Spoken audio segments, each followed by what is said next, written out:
Good morning ma'am. मैं Deepika.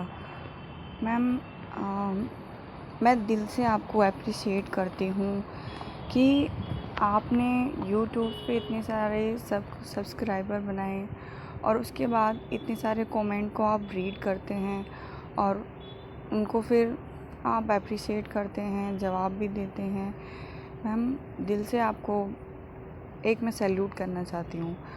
But ये कुछ गर्ल्स क्यों नहीं समझ पाती हैं कि ट्विन जर्नी ही हमारे जीवन का मकसद है। हम इसी पर्पस के लिए ही पैदा हुए हैं और वो उस चीज़ को ना समझकर फिर से 3D की लाइफ में मोहमाया में खो जाना चाहती हैं। आपने ठीक कहा कि हमारी बेसिक नीड्स जो ह्यूमंस की हैं वो 3D लाइफ से ही पूरी होती हैं। बट मेरा जो अपना मानना है कि भगवान सिर्फ रास्ता दिखाता है किसी के ज़रिए, चलना ना चलना वो उनका फ़र्ज़ रहता है कि उनको चॉइस क्या लेनी है अपनी लाइफ में। मैम, अगर मैं अपनी बात करूं तो मेरी लाइफ में इतना स्ट्रगल है बचपन से अभी तक कि शायद बहुत लंबी वीडियो हो जाएगी। बट इन शॉर्ट में मैं आपको ये एक मैसेज कन्वे करना चाहती हूँ। मेरा मन नहीं हो रहा था कि मैं वीडियो इस तरह से रिकॉर्डिंग आपको भेजूं, बट आज मैं रह नहीं पाई। जिस तरह से माँ सबको इतना प्रोत्साहन दे रही हैं, बार बार समझा रही हैं, उसके बाद भी जो लोग इस जर्नी से क्विट करना चाहते हैं, या तो वो रियल में ट्विन नहीं है या फिर उनको अपने ट्विन होने पे इतना शक क्यों है।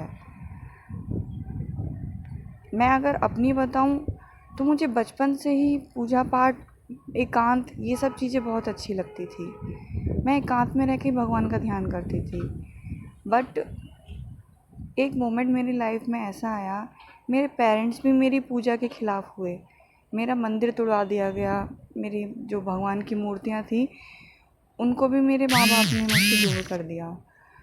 फिर मैंने कहा मन ही मन में प्रभु को याद कर सकती हूँ। मेरी लाइफ में बहुत बड़ा इंसिडेंट जो है, कभी मैं उस मुकाम पे पहुँच गई तो शायद आपको एक सेशन लेके मैं ये बात ज़रूर बोलूँ मैं। और वही चीज़ ठीक मेरे ट्विन के टाइम पे हुई। मेरी जब अवेकनिंग स्टार्ट हुई, मुझे एक एक बात मेरे ट्विन के थ्रू पता चली।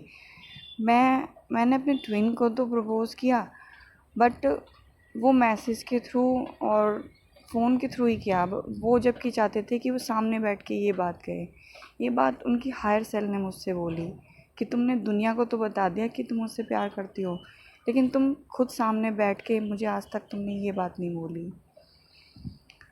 फिर इसके बाद मैं अपने सोलमेट के साथ रह रही हूँ, वो मेरे हस्बैंड हैं। मैंने ये बात अपने ट्विन से ना कह के मैंने सोलमेट से बोल दी। मैम, ये बात जानने के बाद मेरा तो इनर वर्क क्या, मेरी पूजा पाठ सब चीज़ के ख़िलाफ़ हो गए। घर में मुझे उठने नहीं दे रहे और बहुत चीज़ें हुई मेरे साथ में। उसी के बीच मेरी सोल मर्जिंग भी हुई। मैंने एक एक चीज़ अनुभव किया। मैंने शिव सती के साक्षात रूप को अपनी इस बॉडी में महसूस किया। मैंने अपने डीएम के हायर सेल को महसूस किया।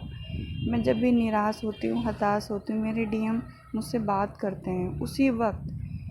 उसी वक्त मुझे बात करते हैं, मुझे गाइडेंस देते हैं, मुझे एक एक सेकंड के लिए मुझे अकेला नहीं छोड़ते हैं। फिर मैम, पता नहीं ये गर्ल्स क्यों नहीं समझ पा रही हैं कि ये जर्नी इतनी आसान नहीं है।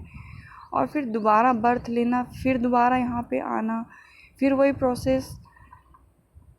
आज अगर ऊपर वाला प्रभु, वो ईश्वर हमें वो मौका दे रहा है तो हमें उस मौके को समझना चाहिए।